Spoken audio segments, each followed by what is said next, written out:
all the other different platforms. I got everything ready to go. Hang on. Broadcast. We're going live on the Twitterverse. There we go. We're live on Twitterverse. Go live on Facebook. It's like this is kind of a bitch. We got to go. I got to hit all these different buttons. There is a service out there. I'm just too cheap to buy it right now. There we go. Live video there. And then let's see. Are we live streaming? And we are live on YouTube. Man, we are everywhere. Yeah. All We're over the anywhere place. and everywhere. All right. Absolutely. People, welcome. I don't even know what episode it is. It's irrelevant because this is just a continuum. It is one episode after another.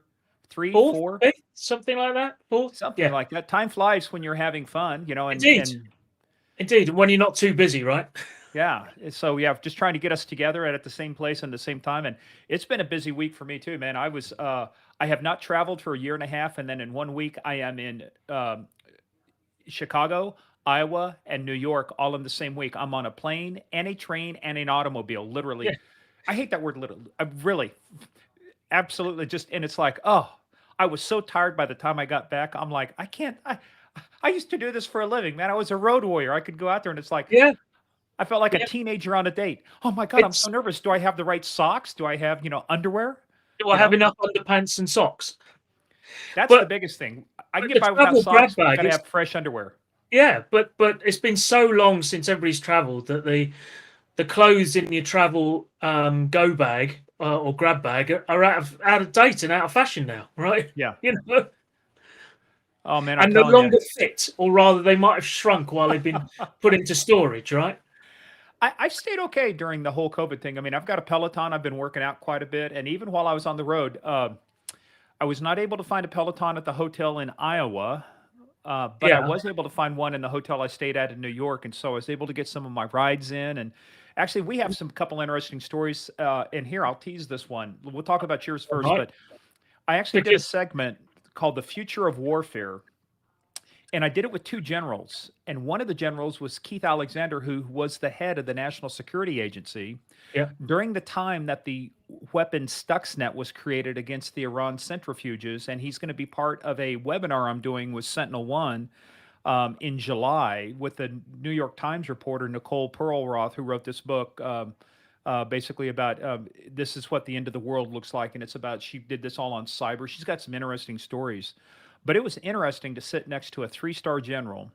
We actually had we knew some people in common. One of the people I worked with used to run his Russian desk at the NSA, and I used to instruct out there at the National Security Agency. I taught interview and interrogation to what they call behavior, or to what that's called damage assessment agents. People that when espionage happened, they would come in, and they don't do a criminal investigation, but they assess the damage. And so yeah. here's a tidbit. While I was up there instructing, you remember the little toys called Furbies? Oh, that's right. That's when they were banned from government agencies.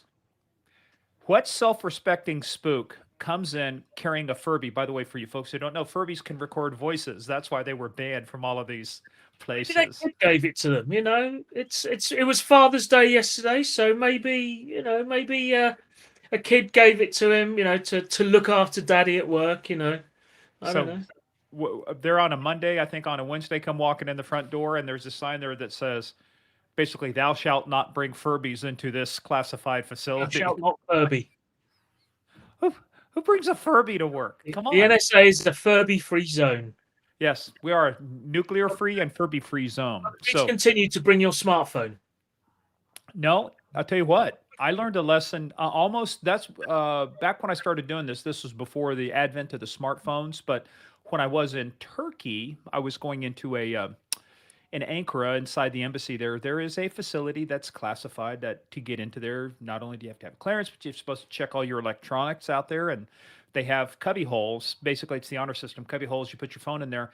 And I was looking at a message or whatever, and I was following everybody else, and my foot was in the air going across the threshold, and had it stepped, and it had I made contact on the other side of that threshold, they would have taken my phone and not given it back to me.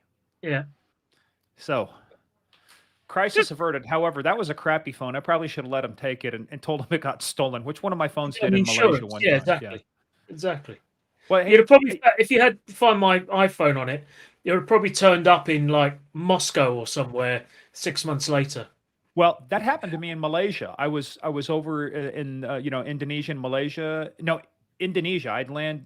No, no, Malaysia. It's Malaysia. I'd landed in Malaysia. I'm at the airport, and I'm trying to get there. You could not. You just don't go out and get a taxi. You have to go up and get a taxi. Tell them your itinerary. So I walk in. I put my folder down. I put my phone on top of my folder. For just a few seconds, I just bent down to get my itinerary out of my briefcase, and when I raised back up, my phone was gone. Well, I actually still have the police report. I tracked those sons of bitches down. I Yeah, had find my phone. I said, "Here's where they are." I actually went to the security gate at the uh, uh, uh, uh, gate controlled, apartment plot complex where they all lived, and gated community. And I said, "What? Who came in here?" It's 2 o'clock in the morning. There's only one set of lights. I said, "There they are. Go knock the door down." And the Malaysian police were kind of like, I don't yeah. think so. So I have the report. I still have the report to this day. So you know what it's like having to hold an iPad up to your face and do Skype calls? Yeah, been there, done that. Yeah. Yeah. I once had somebody contact me from Pakistan asking me to unlock the phone that had been stolen from me 6 months before because they bought it and they were a poor student and please unlock it because I can't use it otherwise.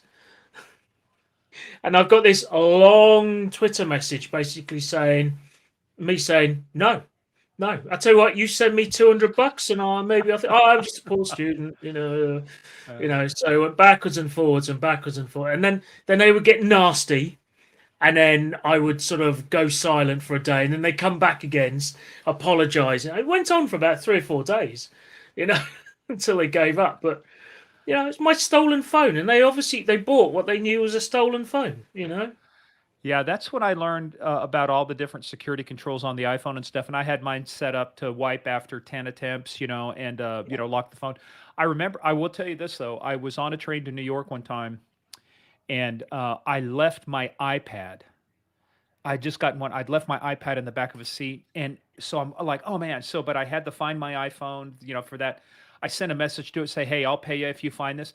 A guy called me. Actually, he met me there at Penn Station the next day, and I Yeah, gave him $50. I just said, "Look, man, here's for your troubles." I was up there to do some stuff for the news, and I said, "I'll even give you a shout out on TV." He said, "No." He was a nice guy. I did lose. I have both of them now, but these Bose headphones that I'm wearing, I left them on a plane one time, and it took. I thought they weren't going to find them, so I bought another pair. 6 weeks later, they found them. They said, "Oh, we'll ship them back to you." So, in the technic meantime, they've been handing them out on United Aircraft, yeah, for yeah. the I'm not sure I want them anymore. I'm going to have to decontaminate these things with a exactly, blowtorch. Yeah. exactly. Hey, it was probably part of the upgrade in first class. Hey, we have Bose headphones for you in first class. Yeah, we Tell we've it got right. really nice Bose headphones, not the normal ones we hand out. That's right, man. And I do. I think I showed you this. I've got my new Apple ones too. Yeah, yeah, they're lovely. They are. I tell you what. I use them for editing podcasts and some of the stuff that because they cover the ears so well. And I took them with me to New York and listened to stuff. It is just so great for podcasting like this. So I like these Bose because they're a little lighter on my ears. Yeah, These ones, they're good. They're a little heavy, and they're. I've got a little bit of a wider head because I have such a big brain. It's just I got to. Whoops. is Apparently, it I'm is not it the brain or smart. is it the fat in between? I'm just checking. Doesn't matter, man. It just that's my story. You come up with yours. This one's mine. So I have to hold all this cerebral knowledge that I have. But yeah, it's a little tight on there. But these are Yeah, these are have you awesome though. tried have you tried the spatial audio on the new headphones? No, I have not yet. Check it out on iTunes. It's fabulous. It's like going from black and white to color on the TV. Oh well, and And they're starting to do 3D recordings and podcasts. Very similar stuff. So some of them are starting to come out with what it is. I 4K mean, recordings. Yeah. you can visualize exactly where all the instruments are around you, and then when you combine that with a film, Dolby Atmos film, it's incredible, absolutely incredible. Wow. That'll be awesome. I think I will do that. Let me make sure everything is still running. Yeah, everything's still. I finally got it figured out this time. Last time I think I missed Twitter. So hey, Yeah, let's kick in. Let's talk. You had an interesting story. It does involve the use of cyber. It does involve the use of technology because these ones and zeros have to go over a network. And you were talking about facial recognition. yeah, live facial recognition. So What could in go the wrong UK, with that? What could possibly go wrong? So in the UK, the ICO, the Information Commissioner offices, um, is it's headed up by a woman called Elizabeth Dunham. All of my privacy friends, as it were, and privacy peers, they um, they don't think that she's done a very good job at all. She's been in a position for about 3 or 4 years, and she's not done a huge amount. I think partly because I think she's been sort of somewhat hamstrung by Hmm. politics, as is always the case with these, public positions, right? But she wrote a blog post a few days ago, and I think it really hit the nail on the head. It's probably one of the biggest and most important things she's done in reality, and it talks about the threat of live facial recognition. So she takes a very nuanced view on this, which I think is good and very, not as common as it should be, where she absolutely sees the benefits of facial recognition, unlocking your phone, using it for, Hmm. banking, not only unlocking your account, but even opening an account and, using it to identify you and Right. confirm who you are against your passport photo and all that sort of stuff, right? A whole bunch of things where it's really valid. What she's pushing against though is this wholesale use of live facial recognition across the country. So everywhere there's a camera, and the UK is, if not the highest, and certainly maybe the Oh, second we got. highest Yeah. blanketed with cameras nations, right? But when it's used sort of carte blanche like that, the dangers that are Yep. inherent in it is terrible. So, one, you're not only are are we holding sort of recordings of people, but now we know exactly who those people are. We even know to a certain extent what emotional state they're in as well, allegedly. Able to read Although, sentiment. Yeah, yeah, and exactly, and analyzing the gait of your walk and stuff like that. And all of this is currently going unchecked, and it's not everywhere by without a shadow of a doubt, but it's becoming increasingly used. So shops using it to identify repeat shoplifters. There's a company out there, I can't remember the hey, name. real quick side tangent to that. Let me tell you that there people think that shoplifting, it's not just people here and there. Organized, what's called organized retail theft in the United States, at least I did some research on this a while back, is responsible for like $3 to $4 billion, $3 to $4 billion of loss by organized criminal gangs that go in from store to store. They know Yeah. how to defeat systems and trying to track them down. Facial recognition is one of the holy grails for saying, we saw you here. You were tied to this theft. Now we automatically detect you. Hey, look who else would use it? The casinos, Las Vegas. And what about everybody? What about the 99.99999% of everybody else whose data is also gathered indiscriminately Yep. and without consent and without any kind of lawful basis per se? So, I am giving up information about me, my location, and who I am, etc., without any kind of opting in consent. And I think this is her challenge: is it's this wholesale use of it, and also it's the indiscreet and sometimes not only ethically and morally grey areas of use, but actually sometimes even the illegal use of it. One guy even who had access to some of these systems, he did a complete background check and review check of his daughter's boyfriend in a restaurant, through his phone by running it through these systems, which this chap did not have any kind of did not give any kind of consent for this to happen. And so I think this is really what is really fascinating here is technology has taken us to good places, where fraud and terrorism and crime can be Right. hopefully subverted, but at what cost? And I think I'm not against live facial recognition, but it needs to be used in areas where there is I hate to quote Tom Clancy, but either a clear and present danger or Right. a very legal basis for it, a bit like wiretapping. It's basically the equivalent of tapping everybody's communications and listening into everything. NSA, excuse me. GCHQ. Yeah, well, hey, I'm this side, you're that side. Hey, when GCHQ do it, we do it with a posh With British accent. style, with posh. Exactly, with style and panache, exactly. Um, but but but it's like Wait a minute. gathering How all. does one wiretap somebody with style and panache? I mean, Um, do you know what? I'll show you in the next episode. okay.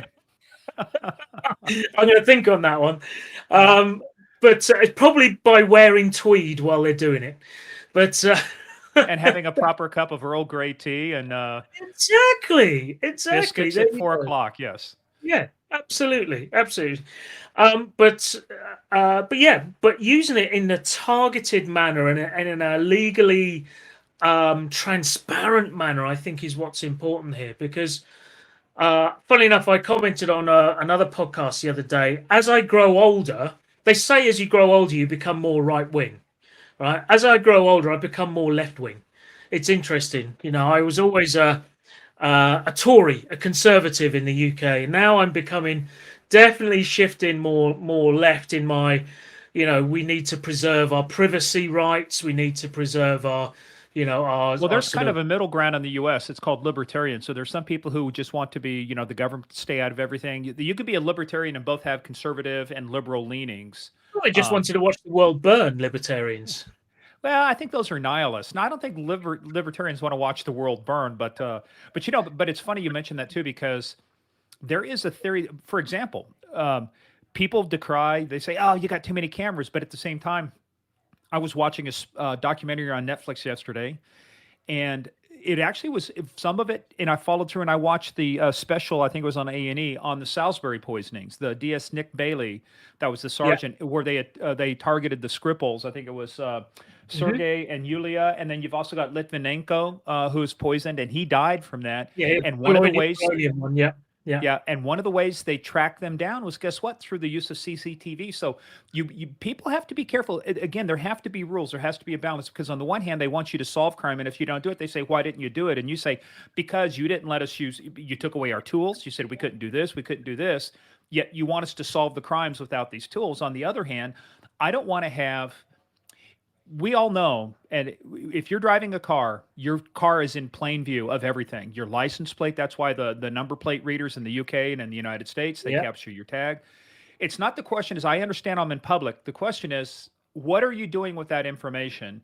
Because it would be one thing is if it was just simply transactional to say, here's a guy, I scan your face, I do an immediate check, there's nothing in there for you. That information, we need to have confidence that that information, if they're using it, gets deleted right away. It's not stored. It's not being cataloged. It's not being used anywhere. In other words, if I'm a terrorist, yeah, I want you to track me or criminal. But if I'm just Joe Citizen with style and panache, walking around in my tweed suit in the UK, I understand you might check to see if does my face resemble a terrorist or a criminal, but I should not be stored. My information should not be cataloged, and it should say, well, this guy we didn't see, he wasn't connected here, but now we see him over in this other train station. So is there a pattern to his movements? I'm a citizen. I've done nothing wrong. There should be nothing of mine that is cataloged and saved for future use. I understand But it's do a you, transaction, but should never be saved in any way, shape, or form. so two things. One, firstly, is yes, I believe there is a middle ground or an area in which this technology can be used effectively and for the Yeah. betterment of society, etc. But conversely, when was the last time you trusted the government to do what they said they would do with Oh, your data? I don't look. For the three lies in the government, the checks in the mail. I'm here to help, and yeah, we don't do anything with your data. Yeah, look, I no. Do I trust the government? No, but I will tell you the one thing you can do with government, you can't do sometimes with private industries, and it's really getting that level of transparency having the watchdogs or the IGs. You know who I fear more though than government? You know who I fear more than GCHQ and MI5 and MI6 and in my parlance NSA, CIA, Yeah, FBI? I fear Amazon, Google, and Facebook. yeah, yeah, And so it was funny. We had this discussion. So I did this segment. There's a second segment coming out today with Martha McCallum on Fox News. So I'm with General Tata. He was a brigadier general, wrote books and has investigated biowarfare And then Keith Alexander obviously was the national security advisor at that time for Vice President Pence. He'd been the head of NSA. And I actually saw him. I said, "You look, who I concerned about?" I said, "You guys, still at the end of the day, when I look at us and I call us the Five Eyes, so the United States, Canada, Great Britain, Australia, New Zealand, I still think we're the good guys. I still think, do we have people who do things they shouldn't? Yeah. But overall, I trust the people, the good people, the good agents, the analysts that are working to do the right thing. I don't trust Russia. I don't trust China. I wouldn't trust, North Korea, any of, obviously, Iran, folks like that. So to a certain point, I say, yeah, I trust you. But again, it's not the point of me trusting you. It's me trusting the government. I trust you, but I don't trust the government, and it's like, because you know what? We talked about that here is, there is a huge debate right now around the use of license plate readers by Homeland Security and Customs and Border Patrol. And they come from the private sector. Government here has figured out a way around it, which is we don't own the data. It's not our data. We simply are inquiring on a database held by the private sector. And there is a private That's company the here, problem. and I know the guy who runs it. What they do is they have a mobile marketing firm, and they are tied into 500,000 apps, whatever it is. They're collecting data. They I could draw a circle right now around the Kremlin, draw a circle around the White House, and I can tell you which devices are in common between the Kremlin and the White House. And I've done that with these guys. Yeah, Guess who especially buys on that information Independence from Day me? last year, right? Yeah. So, and guess who's buying that information? The federal government. So the government now is going, hey, not our data. We're just using it. Well, which is just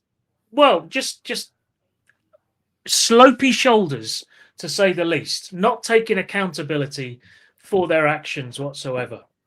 But you're right about Amazon and Google, etc. In fact, did you hear that Bezos wants to be one of the first men in space with his Blue Origin spacecraft, and he's gonna, because that's why he's stood down, isn't it? He's sort of resigned as Yeah, he CEO, stepped away from being CEO, be so chairman of the board. They got a new so CEO, he can and be a spaceman. Well, there's yeah. a petition which has got something like 50,000 signatures so far and growing fast to basically not let Bezos back to Earth when he goes into space. We tried that with Justin Bieber, tried sending him back to Canada, and Canada didn't want him back. So, That's because he had a monkey on the inside. But no, that's that. Hey, look, space flight is not 100%. yeah, it You would be know, a real shame if something were to go wrong on your rocket, there, Mr. Bezos. yeah, at Prime Day, yeah, dude, you'll be being delivered, um, free delivery on Jeff Yeah, Bezos. You know, yeah, free delivery over a very wide area. very wide area. But it was the astronauts. I remember hearing an astronaut talk one time. I think it was maybe Alan Shepard or somebody. It was an old thing, but he really broke it down. He said, "Look, space travel, going to the moon is not that difficult. You only have to solve two problems: how to get there and how to And return safely. But the thing is, you don't take off until you solve the second one. yeah, yeah, that's right. That's right. I think it was either him or it was either Alan Shepard or John, whatever it was. John, no, John Shepard and Alan. Alan Shepard, or there's John Glenn, and some others. And But John Glenn. So he's one of them. He said as he was on the launch pad, he suddenly realised he was sitting on top of however many tons of explosive systems built by the cheapest bidder, low bid. which basically is what military grade means, right? I don't know. There are some places on the military to where I've seen these contracts. They spend an inordinate amount of money because they need certain things hardened. But Yeah, when you but look, they're also known for being hugely overpriced, right? oh, And over budget. it, look, if I were going to come back in life, I would come back as a contractor to the U.S. military supplying parts or whatever. Because, dude, cha-ching, cha-ching, it is nothing but a cash cow. Yeah, yeah, Oh, absolutely. Absolutely. well, Oh dear. let me pile onto that story and tell you that this little interesting. So I'm on the inside talking. Here I am sitting next to the general who authorized and basically helped develop the campaign to develop the technology, the cyber weapons, to go after the Natanz nuclear facility. And by the way, I find it highly coincidental that Israel has a new prime minister, Iran has a new president who's very hardline, and their nuclear reactor had to do an emergency shutdown over the weekend. That's what I read. Yeah, yeah. It's As the Russians told me one time, comrade, I don't believe in coincidence. You yeah. know But then again, Netanyahu was the hardliner, right? He was the how one. he may have been a hardliner, but even and I don't know a lot about this new guy. Um, however, No, though, but I still think though it may be one of those things to where this operation was in motion, and the prime minister said, "Hey, he still I still think at the end of the day, whoever is in office still wants to protect Israel, wants Israel to be safe. He may have a different idea about how to go about it, but or, or go ahead. there's so many things in motion when you take over as prime minister. It might have taken him a week to get briefed on it, by which Well, point and it was that's a what done deal. that was called Operation Olympic Games. That was the operation against Iran. And so when Yeah, Obama won and was briefing Bush, he said, "There's two programs I want you to keep," and this was one of them. One was the drone program. The other one was Operation Olympic Games. And so he briefed him on the day before his swearing in, and they yeah. did. And not only did they keep it, they accelerated it. The unfortunate outcome of that operation was unlike look, if you fire a missile and it hits its target, it's gone. I mean, you don't get to reuse a missile.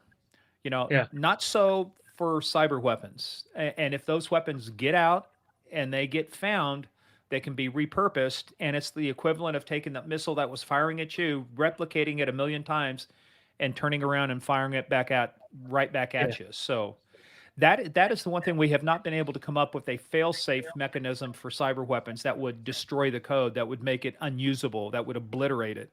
yeah. I'm sure they're working on it, but I'm telling you, man, when you start realizing how tenuous our security is, when we start thinking about the number of zero-day exploits, and for the folks out there, 0 days mean these are novel vulnerabilities that nobody knows that they exist, and because you don't know they exist, there is no defense against them, and so Well, they're no hoarding. scripted defense. What's that? No scripted defense. No. And You know.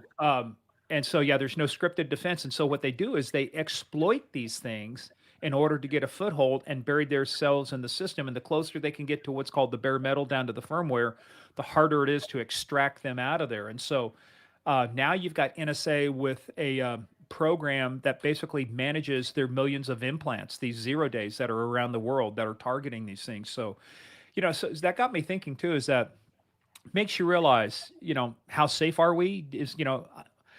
I'm to the point is, look, I've got nothing that I'm worried about, but at the same time, just because I got nothing that I'm worried about doesn't mean I would freely let the police walk in and search my house just because they asked. It's like, no, I don't worry about anything, but at the same time, unless you have a warrant, I'm Yeah, not going to consent to a search. Why? Because number yeah. one, I don't have to. I've been in this game. Now, I made a living out of getting people to consent to searches.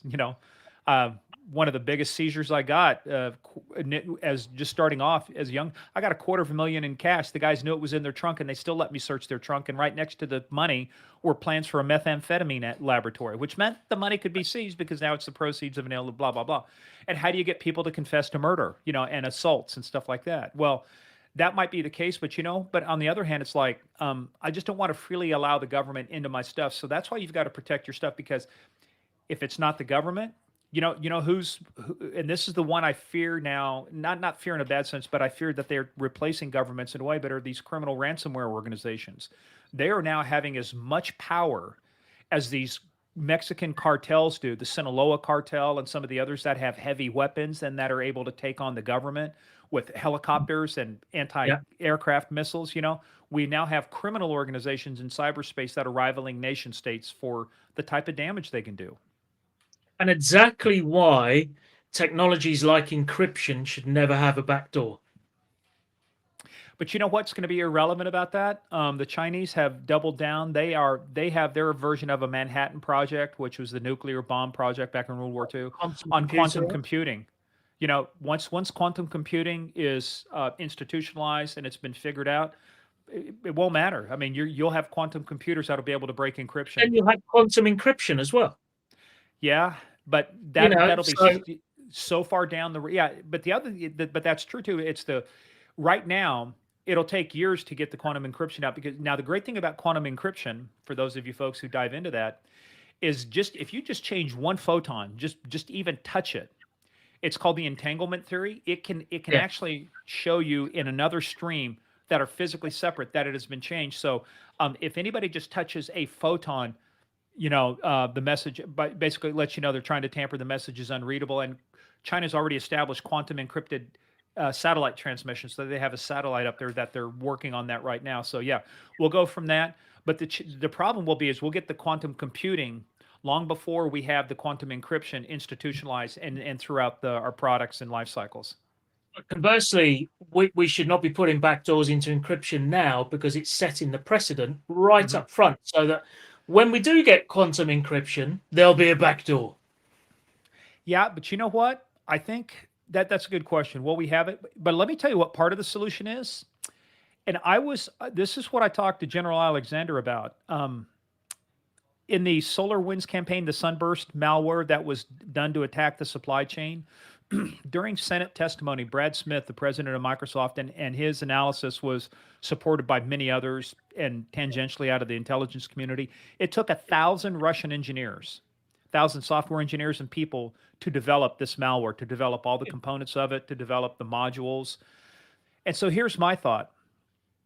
And this is one of the reasons why when I instructed out at NSA, it was because people had become so dependent upon technology, their polygraphs, the lie detectors, that they were losing their people skills.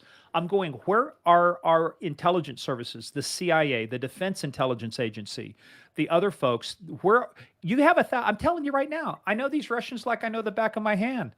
You get 1,000 Russians, one of them will be at a bar drinking somewhere and saying something that he shouldn't. And where's our intelligence community to pick up on this and stop this? How are we going after the humans? We're spending a lot of money going after technology, but at the end of the day, Tom, you and I are the weakest links in all of this stuff because people are susceptible to compromise, to ideology, to money, to extortion, what they call mice. So what you're saying is we shouldn't have live facial recognition because that's just technology. We would need to get back to the old-fashioned Mark One eyeball. You know what?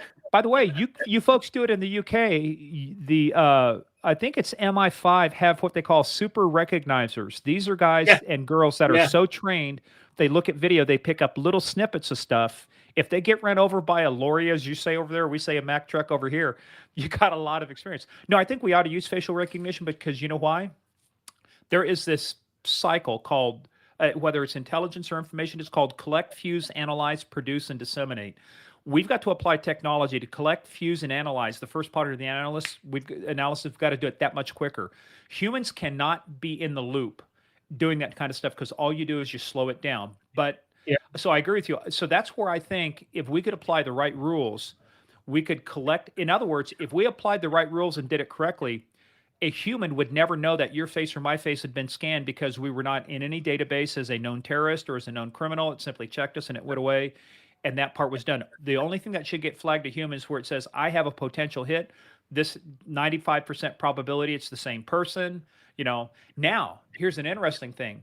Should I, though, be able to warehouse that data, say, for a certain period of time, like 3 days or For a week? cross-preferencing. Yeah. Because if I catch you on a Monday, I want to go. Let's say I catch you on a Sunday. I want to be able to go back and say, okay, now that I've got this, where else have I seen? He just got put into the system on a Saturday. We recognized him on a Sunday. I want to be able to go back to Monday and see all the places he was at. Now that I have a valid target, now that I have a valid order. So the question is, do we store that data? And if we do, how do we protect it? And what do we do with it? And Or yeah. do we simply And use the where and how do we CCTV? protect it? Yeah, Yeah. absolutely. That's where it gets very ethically grey, to say the least. Because what's the Yeah. difference in 1 day and 3 days? What's the difference in 3 days and a week? Well, Difference in then a then a week week and a month? becomes 10 days, and 10 days, Well, not that much to go to 14 days, and then pretty soon it's a month. exactly, Yeah. exactly, and it's again, and like maybe it's not just the UK in this instance, although the way things are going, and certainly you've seen that in the US, but it's not about the government that's got control of it today. It's the government that's got control of it in 10 years' time, Oh, or yeah. 15 years' time, or 4 years And ago, or whatever. yeah, and that's the thing is how do I know that once you've used it for its lawful purposes, you've discarded it and it cannot be reused again? Hmm, that's right. That's right. Or you do discard it for 3 years, but then a new government comes in and says, no, we're going to keep it for 3 months now, not 3 days, Yeah. Well, because see, that's the cat is out of the bag, as it were. that's the challenge right now with police worn body cameras. You have them in the UK, we have them in the Yeah, US. That takes up a lot of space. How long do you retain body worn camera video? Because you yeah. guys already have, like you say, you got tons of CCTV there, so you've got cameras already being recorded in storage. And how long do you record it? And look, here's the challenge. Here's the challenge the NSA had. I know the GCHQ had. Anybody who's collecting all the signals intelligence, as we collect more and more information, we're actually processing less and less of it because we don't have the people to actually look at it. We're relying on technology to do a lot of stuff. And at some point, it just gets to the point of where you're storing data just for the purposes of storing it. You're not doing anything with it. And so is it valuable? Why store it if you're not going to analyze it? Because it's always, well, we might need it. Yeah, You you might. also might not, and the fact is, it's vulnerable while you have it, That's my and it's biggest fear. vulnerable for theft and misuse. See, if I let's have a hypothetical here to say we trust the government completely. We know the government doesn't do any wrong. That's not the issue. The issue is the longer you store that, our adversaries figure out a way into that system. They figure out a way to get that data and do Well, it's something my with it. point. It's my point earlier. We may trust the government today, but we may not trust the government tomorrow. You know what? Remember, a lot of places used to be a democracy before they became a dictatorship. Yeah, exactly. And a lot of places still think they're a democracy. The Democratic People's Republic of North Korea. That's an oxymoron. Exactly. It's like when Saddam Hussein did the elections and he got 100% of the vote. That's Oh, right.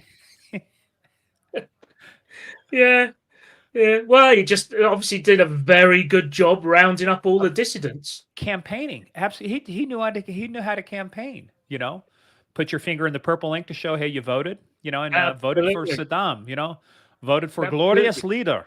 Would you like your finger with purple ink, or would you like no finger? I take the finger with purple ink for 200, Alex, Exactly. Exactly. I know.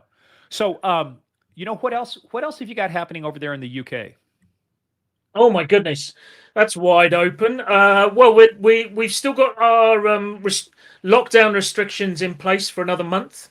They were supposed to have eased last Wednesday, I think it was. Oh no, today. It's supposed to have eased today, but it's been extended by another 4 weeks, which is a problem for hospitality and all that sort of thing. But yeah, so it's still a lot of working from home, so that's interesting.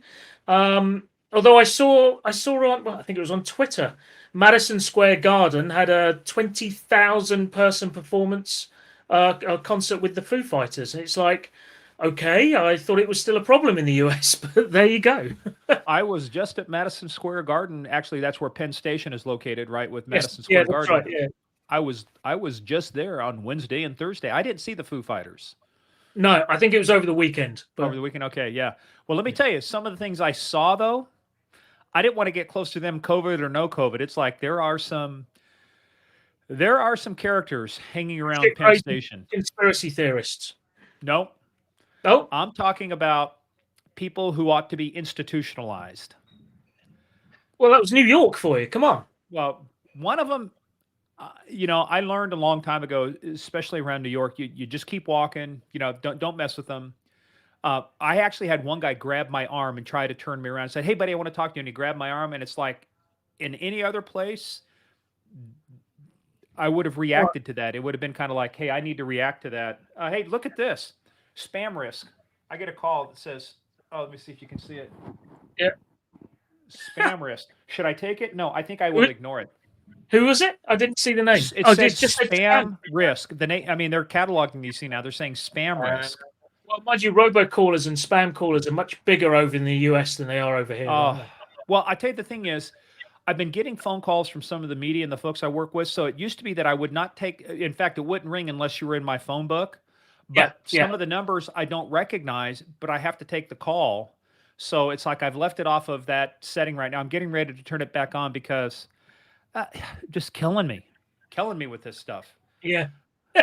My number is getting out there. But anyway, I digress. But yeah, but that goes back to And speaking of lockdown, officially everything ends here in 9 days. So the state of emergency is lifted in 9 days as of June 30th in the Commonwealth of Virginia, Okay, just in and Virginia. we are pretty much everybody's back to full speed in almost all the places right now, the restaurants, and everything. And actually, in the area we're in, the infection rate has gone down, hospitalization rates have gone down, very very few cases. But again, it's one of those things. Is that's why you cannot have a blanket policy to cover everything. What you've got to do is look at it from a local level standpoint to say what's happening here. What's going on in this area, because I'll tell you what, it's going to take years. We were glad to see some of our small.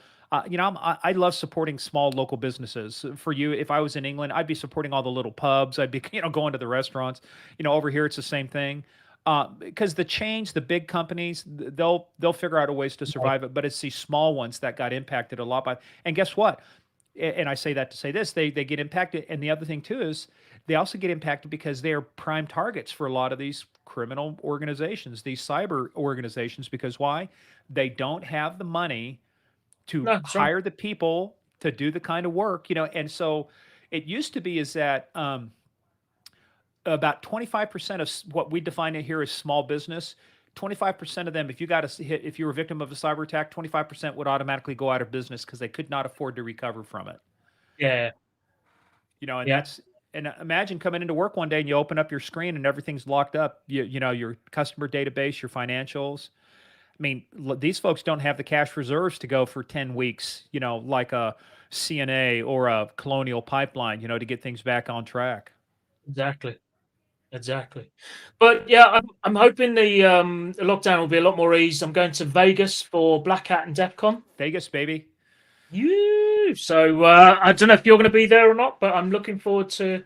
I don't plan on being there right now. Um, I may be out of the country, but it will definitely not be. Well, Vegas for me is not out of the country, so um, yeah. I may be going to Yeah. an undisclosed location. Ah, is this forced rendition or I I don't do renditions anymore. Not that I ever did them, Your Honor? Your Honor. I don't recall, Your Honor. Yeah, no, no. This will be entirely a voluntary rendition to a vacation spot of my choosing. Voluntary rendition to a pool and beach. Yes, that sounds good. And for purposes of national security, I cannot disclose dates No, and times that I will be gone until I return. And I don't do that. A lot of people, I will see them, they're on vacation and they're Facebooking it and doing everything. Here's where I am, here's what I'm doing. And invariably, those are the reports you read in the paper. While vacation, I don't know how this happened until they look at their Twitter account and their Facebook account. Here we are, and, uh, how did you know my house was empty? here we are in Cabo, all the kids, everybody's here, and I left the key under the back mat. Yeah, it's almost like there are people listening. I've heard that about social media. I heard that there are people on social media who do nothing but look to either scam you or steal. The only thing about stealing from you is it narrows down the suspect pool. In other words, it's got to be somebody who can find you and knows where that's at. It's getting harder and harder. At least Facebook has done some things about posting pictures. But if they can get your name, look, you post under your name, they'll figure it out. They'll figure out your address. So it used to be sometimes you would post pictures and until they started obfuscating the GPS and the EXIF data, on the photos, you could figure out where that Yeah, photo was taken from. yeah. Although any Brit who's taking photos and has got a blue sky and sun, then they're definitely not in Britain. No, they're not. They're out of the country. They're out of the country. Abroad. Yeah. Exactly. Yeah, from Sussex to Liverpool to Hampshire to Yeah, even exactly. Salisbury. We're talking about Salisbury. Yeah, no, Yeah, it's all gray. It's dark and gray. It's an yeah. English summer, packed for an English summer. One of the great lines out of Oh, look, I'm wearing a jumper indoors, for goodness sake. well, It's you know what? cold. In my area right now, let's see. Here, let me figure this out. How many degrees centigrade is 86 degrees Fahrenheit? So it's already 30 degrees centigrade here, and it's not even noon 30. yet. Yeah. Jeez. And then, That's not hold good. on a second. What is the humidity?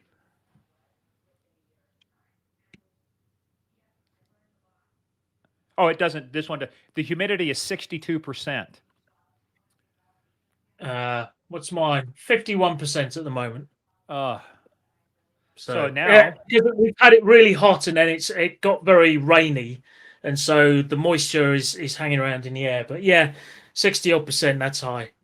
That's uh, high. and then it'll probably go up a little bit more as we get into the afternoon. So that's why on days like today, I was going to ride my Peloton, but I just read a story about they discovered a vulnerability in the Peloton, so I have to make sure it's patched before I got in there. And somebody looks at me through my camera as I'm sweating with two Yeah, fans going on me as I'm hitting, cranking I out 400 watts, was on going the to say right at the Peloton. beginning about you're very brave admitting you've got a Peloton at the moment. Ah, hey, but you know, what everybody knows. All you have to do is look on Facebook, or on the Power Zone packs, because I mean, that's now I'm in a private group, private coaching, so I keep it close. But every now and then Oh, I'll post. You can post your results and stuff. But no, I would rather be outdoors riding. But there are some days out here to where it's like when the heat gets like that and the humidity, the real feel is over 100 degrees Fahrenheit here, and it's yeah. like that's what heart attacks are made of. I'm not a candidate for that. No, got no interest in that. I'll just remain fat and happy. Yes, and posh in your tweed, with the bow tie and the Earl Grey. Yeah. That looked like, is that the Last Supper? No, no, no. It's a hack T-shirt. Oh, okay. If you do In that in Vegas and pull up the other T-shirt, somebody might give you $5. exactly. What? And show you my pink hairy shirt with the two buttons. That's right. But if, oh, that's the only bad thing about going on vacation on some of these places that have beaches. There are gentlemen down there who Who wear, shouldn't be on a beach? well, not only should they not be on a beach, but if you're going to be on a beach, it's okay. Just wear a swim trunks that are appropriate to your height and weight. Um, if you wear a thong and I can't see your thong because everything covers it, including your your uh, your lower chest, that Yeah. shrink that flops over that. Uh If that if your if your swimming costume is made by Oral B and comes in a little container that you pull it out of, as don't we wear refer it. to it as butt floss. Yes, Yeah, that's yes. exactly Although like one like time, like a cheese wire going through an edam. over in France one time, I was actually in Nice, France, what they call the south of France, and it was business. It was all business. Trust me, didn't enjoy it a bit. I mean, we were just so focused on business for 2 hours a day. That was Wonderful. it. Yeah, Yeah, but going down that beach too, the French, I just marvel at the French, their quality of life. You've got gentlemen with a baguette and a bottle of wine at 10 o'clock in the morning, and their stress level is just very low. But going down the beach, and when you see somebody that could have been your grandmother topless, and it just, I'm sorry, I'm like, but then again, we're all beautiful at some point or other. we all know, Who hey, look, cares? I got nothing against that. It's just like one of those things. Here, the thing is, it's not. I'm not saying anything's bad about it. All I'm saying is, from a cultural standpoint, when I'm used to being in an area to where you show up to a beach, everybody's got something on, and then you go over there and it's like nobody has anything on, and it's like, Yeah, okay, I get it. yeah. I'm not going there. I get it. So you mean I have to get my twig and berries out? That's a famous line from Austin Powers. Oh, my twig and berries. I said that one time to somebody too, and they said, "What the hell is that?" I said, "Oh, I don't want to take the time to explain it. Please, just go I'm not look it going up." there. I'm not Yeah, going there. Yeah, exactly. that's right. All right, man. Well, any other? I'll tell you what. I We're at think about 50 minutes. we're Yeah, probably there, aren't we? yeah, 45 minutes, 50 minutes, whatever. I think we've Yeah, covered a lot of stuff. We've had good philosophical discussions. We've had good technical discussions. We even talked about quantum entanglement, and quantum encryption, and yeah. how that works. And so Oh yeah. If you missed that, folks, we entirely unravel everything you need to know about quantum encryption. everything you need to know, you learned It's here. yeah, just a couple of minutes. It's all you need. I've already got quantum encryption running on my my iWatch, my Apple Watch. It's quantum encrypted. Yeah, absolutely, So is my absolutely. iPhone. It's quantum Which encrypted. basically means I don't know how to unlock it. So- Okay, last story. Then we got to go. So we got a brand new vehicle. We've never bought a vehicle in 34 years of marriage. Never bought a brand new vehicle. So I've got a brand new vehicle, and It's amazing how fast you lose your muscle memory, or how you do things. So my fun car, my sports car, is a 2000 Camaro Super Sport. It's got the big engine in there. It's got T-types. It's silver body with a black top. I've got the Yeah. nice, great tires, wide tires, great rims, big exhaust. It is an awesome muscle car, but it's a 6 speed. It's a manual. So I was backing out of the driveway because we're taking it for a drive. Hadn't had it out since before Memorial Day after I got the new vehicle. So I've been driving the new vehicle. Needed to get it out. Was going to pull the new vehicle back into pull the new vehicle into the driveway so I could pull in behind it. Then me and the wife would take off. Well, Tom, you know this better than I do because a lot of your cars over there are manual transmission. When you get out of a car and you're making sure that it's in neutral, and you get out of the car and it's kind of, on an area, a little bit of a slope. What's one thing you need to make sure you engage when you get out of the car? The handbrake. The handbrake. Yeah. Because I used to do that all the time. You chase after your car. Now I did, like I said, a very gentle slope. So it was like I could just do a quick valet jog, and get to it. But I got out of the car and all of a sudden I started walking. I said, wait a minute, this car, what's going on? And all of a sudden I realized, oh, it's a manual. I didn't have the handbrake on, so solved that problem. So all is good. No accidents. Fortunately, I live in a big cul-de-sac, so I had plenty of room. I had instead of a street, a narrow street, I had a big cul-de-sac. So you were surrounded by houses that the car could have run into. Let's not even go there. No. It would not have got enough speed. Yeah, it would not have got enough speed to go down. Yeah. I don't want to even think that. No, it's bad juju. So no, but anyway, we'll do that until next week. So and when do you so you'll be in when do you hit DEF CON? It's the first week of August. August. All right, cool. So not that we're giving any state secrets away because it's on a website. All you have to do is go to the web and search for DEF CON and it'll tell you what the dates are. Exactly. Well, you have to make sure it's Black Hat first, which I think is the Black Hat first, then DEF CON. 6th, something like that. And then DEF CON 6th, 7th, 8th, and 9th, I think. Mm-hmm. Well, remember, with all and the then technology off to another available, undisclosed location. Yeah, well, with all the technology available, what happens in Vegas, don't stay in Vegas, pal. Not anymore. Not with that live facial recognition. And they have it running down there in the casinos. Yeah. It's lucky I don't do that then. Yeah. What? I can't afford that. Not my salary. Yeah. Hey, you only have to be lucky once. It's not the lucky once I'm worried about. It's all the effort. It's all the other times. Yeah. I'll go broke getting lucky. Yes. Yeah, exactly. Well, you can get lucky in more ways than one in Vegas, but that'll be a story for another time. No, that's the story that stays in Vegas. That's right. All right, man. Well, hey, we'll figure this out. We may do this again in a couple weeks, but look, there'll be enough stuff going on. There'll be some other hack. There'll be some other big news, and we shall cover that, and we will bring you the next installment in the Quantum Encryption Tales Part 2. Once we've read the manual a bit more. So actually, let me see. I think I've got this too. So now, so it would be more like. Did you hear that? I've got a new soundboard and this stuff going. So when I say, hey, now we're done, with the show, now it's like, yay! Yeah, baby. All right. Well, everybody, that's the end of the show. God, I wish they need to shut up. Yes, it goes on for a long time, Tom, because you're popular. There we go. There we go. That's better. The natural end to the applause. Well, actually, I can do it like this too. So we'll just taper it down. There you go. There you go. Or I can bring it back up. Tom's coming back for a second appearance. It feels appearance. so natural with you looking off the screen like that. Yeah. Well, I just have to get used to this soundboard. So yeah. All right, sir. Awesome. Thank you, Figure Morgan. this out next couple weeks. See you later, sir. Thank you. This is Two Great Nations episode, Indeed. whatever it is. Have yourselves a lovely week.